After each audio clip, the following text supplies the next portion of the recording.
આમ તો હું આપ સૌના દર્શન કરવા આવ્યો છું,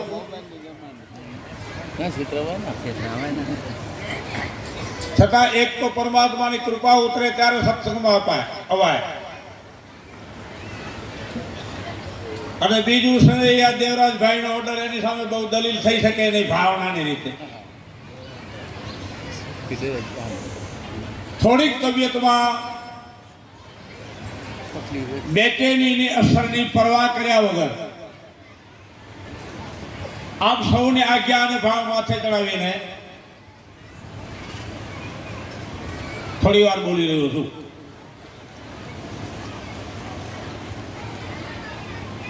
અહીં 5-6 બાબતો ક અક્ષર પર ભેગી થઈ છે.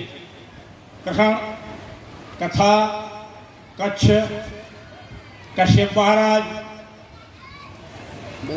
અને કારિયા મહારાજે મામા થાય લોહાર પક્ષ કારિયા હોય છે કથા બેસાડી. આમ 6-7 ક ભેગા થયા છે, અને ક એટલે કૃષ્ણ, ક એટલે કથા, ક એટલે કર્મ, કે એટલે કોઈ પણ કર્મ ક્ષેત્ર. અને 2 બાબતોમાં જ્યોતિષને કે મહારાજને કે ભુવાને કે ભરાડાને કોઈને પૂછવાની જરૂર નહીં. એક કરેલું ભોગવવું પડે અને એક દિવસ મરી જવું પડે, એમાં કોઈનું કઈ દલીલ હાલે નહીં. માટે મારે તમારે સમયનો સદુપયોગ કરી લેવાનો. પરમ પૂજ્ય કશ્યપ મહારાજ શ્રી પરમ પાવની ભાગવત કથા પ્રવાહ વાવી રહ્યા છે. ભગવાન કૃષ્ણને યશોદામાએ પૂછ્યું, એલા તું કાળો કેમ? કનૈયો કે માં હું મધરાત્રે આવ્યો, બધા સુઈ ગયા હતા, તું એ સુઈ ગઈ હતી અને મને અંધારું કરડી ગયું, હું કાળો થઈ ગયો. ગોપીઓ પૂછતી હતી, કનૈયા કાળો કેમ? તો કે હું તમારી આંખોમાં રહેલો છું અને તમે આંખોમાં કાજળ બહુ નાખો છો, એ આંખનું કાજળ મને અડી ગયું, હું કાળો થઈ ગયો. ગોવાળો પૂછતા હતા, કનૈયા તું કાળો કેમ? કનૈયો કે મારો જે ભાઈબંધ બને, મારો જે મિત્ર બને, એની કાળા હું લઈ લઉં અને મારો ઉજળા પણ એને આપી દઉં, એટલે કાળો છું. રાધાજી પૂછતા હતા, કનૈયા કાળો કેમ?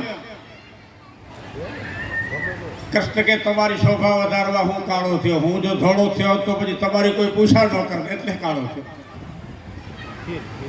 વૃદ્ધ ઉંમરની દોષીમાઓ પૂછતી હતી, કનૈયા તું કાળો કેમ? તો કે પૂતનાના 2 ઘૂંટડા ભરી ધાવી ગયો છું, એની અસર છે, એટલે કાળો છું. વૃદ્ધ ઉંમરના બુઢાઓ પૂછતા હતા, કનૈયા કાળો કેમ? તો કે કાળીનાગ નાથ્યો અને એને ફૂફાડા બહુ માર્યા, એને ફૂફાડાથી કાળો થયો. દુર્યોધન પૂછતો હતો, આ કાળો આનું નક્કી નથી, આ કેમ કાળો? કનૈયો કે ભાઈ હું હંમેશા આમ તો ઉજળો છું, પણ કૌરવોનો કાળ ઉતર્યો છું, જેથી ધુમાડી ગયો ક્રોધથી અને કાળો થયો. કોઈ વિદ્વાનો પૂછતા હતા, મહારાજ જરા કેશો કાળા કેમ?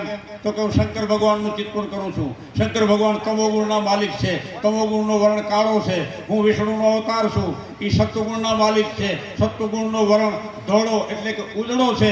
મારું ચિંતન શિવ કરે છે, એટલે શિવ ઉજળા થયા, અને એમનું ચિંતન હું કરું છું એટલે કાળો થયો. અને છેલ્લે કનૈયા એમ કહ્યું કે મેઘ જેમ દેખાય છે શ્યામ, પણ એ કાળો નથી અને શ્યામ એ નથી, હાવ ઉજળો છે. એમ કનૈયો કે હું કાળો નથી, જેનામાં કાળા છે એને કાળો દેખાવું છું, બાકી કાળા દૂર કરવાના ધંધા કરું છું. એટલે વચલો આવરણ જે છે એ આવરણ કાળો બતાવે છે. આપણે આટલા બધા માતાજીઓનો સ્વરૂપ બેઠા છે, એટલે જરાક એ બાજુ જાઉં છું કે સંસ્કૃતિનું વજન, સંસ્કૃતિની જવાબદારી એ માતાજીઓ પર છે.